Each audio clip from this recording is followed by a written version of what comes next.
are. Good afternoon. We're at the coast today and it is absolutely glorious here, so we've got a change of backdrop for you today. We have Caesar with us. He is tethered so that he doesn't disappear and I lose him, so he is in the background keeping me company today. So today's post is on back tension and stresses. So I'm going to be bringing you 5 asanas or 5 exercises that you can do wherever you are, whether you're at a desk, during the day, whenever you need to take time out to stretch those shoulders and back. You get so tight in those areas these days, everything revolves in computers, texting, reading, and it means our neck is down a lot of the time. So these exercises are going to help release that tension that can build up in the back and the shoulders. So always warm up. There's a warm up video there before, so you can always take a warm up. And let's get on. It's beautiful. Let's get on with it. So first exercise we're going to be bringing you is cat-cow. So we're going to start on all fours.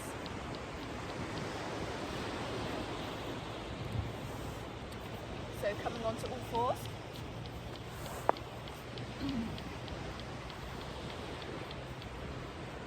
So with cat-cow, you want to make sure that your hands are under your shoulders, knees are under the hips, and you're pushing down in those hands. So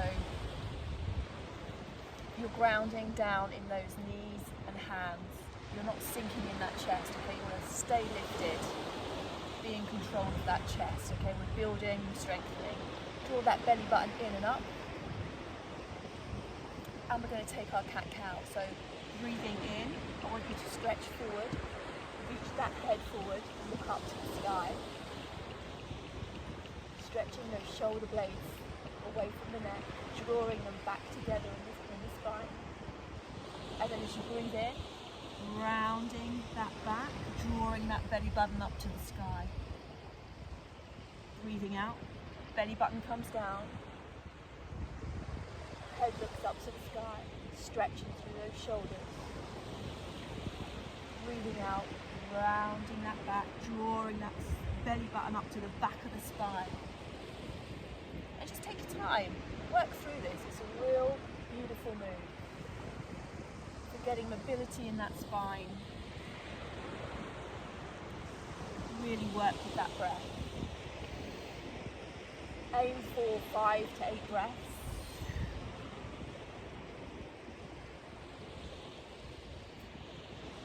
Really stretch that back, rounding and arching. Really feels good. It's a real popular foundation move this in yoga, so you'll see this in a lot of classes. Okay, so we're going to move on to our next pose, and that is thread the needle. So one thing I would say about this pose, if you've got any shoulder issues, shoulder problems, definitely not one for you. Okay, it's a very, very powerful move, very, very strong in the shoulders and the back. So any injuries at all, skip this one. Okay, but you're going to take part in it. Again, strong posture, make sure those knees are under the hips, hands under the shoulders. You have to just keep checking yourself because the body always wants to shift around. So just make sure that you're nice and square and you're strong. Applying a little bit of pressure in those hands, pushing down, keeping yourself nice and strong in that chest. We're going to begin by breathing in, taking that right arm all the way to the sky, reaching up. And as you breathe out, taking that hand underneath the belly, back of the hand comes to the ground, and you bring yourself down. Ear comes down to the ground. Bending down. Now, if it isn't comfortable for that ear to come all the way down, you can grab a block, take the block, and you can bring your ear down to that block. So thread through, bring the ear down to the block and hold it there. Now, it's important to stay strong in those shoulders when you're folded down. You don't want to be collapsing, okay? So you keep strong in those hands. I'm going to show you this side round because it'll be easier for you to see as I thread this way to explain to you. So we're going to have another go this time, threading the other way. So reaching up, high to the sky, breathing in. No, that's the wrong side, sorry. Should have done the left hand. Okay, so breathing in, hand comes high to the sky. Breathing out, thread that hand all the way through. Back of the hand comes down. So you're coming down, you can bring that ear down to the block. So this hand that's on the floor stays pushing into the ground to keep you lifted, keep you supported. Okay, think about your knees, hips staying in line, strong in the chest. That shoulder comes down towards the ground. Now, if I push my block out the way, you'll see my ear come all the way down to the ground. So this is what it's like if you can bring that shoulder all the way down, a real powerful stretch in those shoulders. But you take whatever move is good for you. Okay, remember it's strong. You can always work towards it, but it's a real nice one. And when you're down there, remember staying strong in the chest, pushing the ground down with that hand. And to come out, breathing in, pushing down, reaching all the way back up, high to the sky. And coming back down. Okay, so that's your thread the needle. Very, very strong move, that one. So just take it with caution, but really, really want to stretch in those shoulders.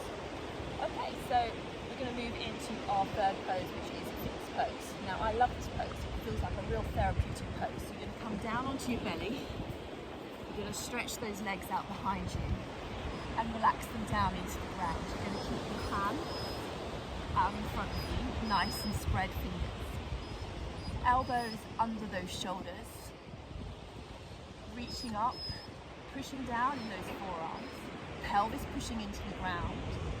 So this is one of our back bends, okay? It's a real nice back bend. Drawing again those shoulders away from the knees, looking up to the sky, and just taking those breaths. So breathing here, breathing in, and breathing out.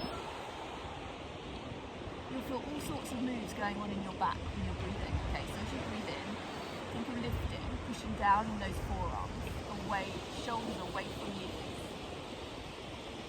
And as you breathe out, still staying strong, but you're using the breath, push that breath down into your body, and wherever there feels tension or niggle, push that breath into those energy zones, okay, clear those zones. And again, staying here, just using that breath, breathing in, and breathing out. Pushing that breath all the way down, so great back bend this. Great alternative to your cobras, a little bit more gentler, but still very strong, so you're still pushing down. Remember, we don't want to collapse, strong in the chest, we're reaching up to the top of that head. Caesar's joining in here, look, he's in the Sphinx post. Brilliant, okay, so again, grounding down through those hands, through those forearms, through those legs, lifting up the top of the head and enjoying that breath. Beautiful place to be, Series, beautiful place to be. Okay, we're going to come up, we're going to go into our next pose, which is child's pose. That's a great little rest when you've been doing back bends. It's great to counteract them with bending that back in the opposite way. So we're going to come into child's pose. So pushing yourself up, lifting up those buttocks, bringing those knees forward, bringing the toes together, knees out to the side, pushing those hips back to the feet, hands out in front of you and placing your forehead on the ground.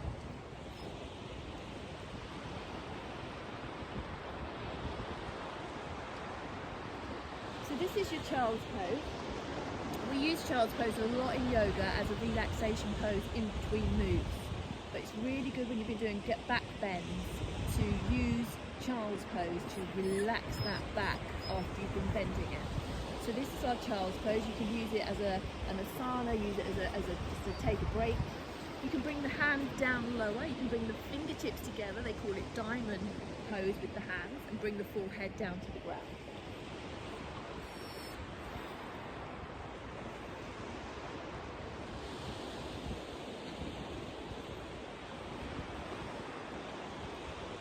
Taking 3 to 5 breaths, thinking of using that breath, melting down, sinking down, releasing those hips that little bit more, chest coming down to the ground, softening, opening in those shoulders in the back. Real good pose. Okay, we're going to come to a sitting position now. So bringing yourselves up.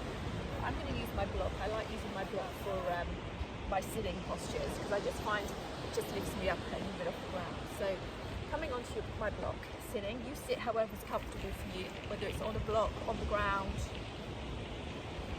or you could have your legs out slightly in front of you if that's better for you, but whichever feels good. So sitting cross-legged, edge of my block, sitting up nice and tall, And I'm going to start by taking my fingertips lightly behind my head. So fingertips lightly behind my head, elbows out to the side, sitting nice and tall. I'm going to start with my cat-cow, so breathing in, rounding. Breathing out, opening the chest, elbows come behind. So breathing in, opening the chest, looking up to the sky. As you breathe out, think of bringing those elbows together. Just staying with it, breathing in, reaching forward and up, lifting that chest, reaching up towards the sky. Breathing out, rounding that back, just like we did in our cat-cow, in all fours. We're now doing it seated, so breathing in, reaching forward, opening that chest, stretching back in those shoulders, bringing those elbows behind. And breathing out, rounding that back, bringing those shoulders together. Coming up to center, we're going to take some side bends, so lightly behind the ears, breathing in, breathing out, taking that elbow down to the ground. Breathing in, up to center. Breathing out, down with the elbow to the other side. Breathing in, back to center. Breathing out, down with the elbow. Breathing in to center. Breathing out, elbow comes down to the ground. Breathing in, up to center. Okay, we're going to take it to a twist. So hands still behind the head. Breathing in, pulling that belly button in. Breathing in. Breathing out, I want you to turn, twisting, bringing that elbow behind the back, looking over the shoulder. Breathing in, bringing yourself back to center. Breathing out, twisting, taking that elbow behind the back, looking over the shoulder. Powerful twist. Breathing in, bringing yourself back to center. Breathing out, twisting, bringing that elbow round behind you. Breathing in, lifting in the chest. Back to center. And again, breathing out, twisting, rotating round. Feeling that stretch all across the back. Breathing in, back to center. Now, we can change the arm positions with these sitting poses. So you can interlock your fingers, you can take your hands up, push up to the sky, and you can twist back to center. So if you want to change the arms around, you can change the arms around. Twisting to the sides, back to center. Side, back to center. We can cactus the arms. Looking up to the sky. Center. Up to the sky. Center. We can twist in our cactus. Twist. Back to center. Twist. Back to center. So use your hands however you want. If it's not comfortable to have them up or have them behind our head, have them on the shoulder. Just think of different ways. You can mix it up. You know, it's good to do different things. Twisting. Challenge the body, set yourself little challenges as long as it's safe, as long as it feels right. Change them around and do what works for you. Just enjoy it. Try and use the breath. Take your time. And that's your 5 asanas for today. So hope you've enjoyed them. Really helps to open that chest out, stretch those arms, neck, shoulders. Really important if you're at a desktop job or you're bent over quite a lot or driving or whatever. We all get tight in our shoulders and our necks. Just take time out for you and stretch. And remember, a little goes a long way. So even if you're just doing a couple of moves a day or every other day, whenever you think about it, just try and keep that body flowing. It will do you good in the long run. Hey little man, you okay? So thanks for joining me today and beautiful, beautiful day we've got. Remember, make time for you. Namaste, my friends. Namaste.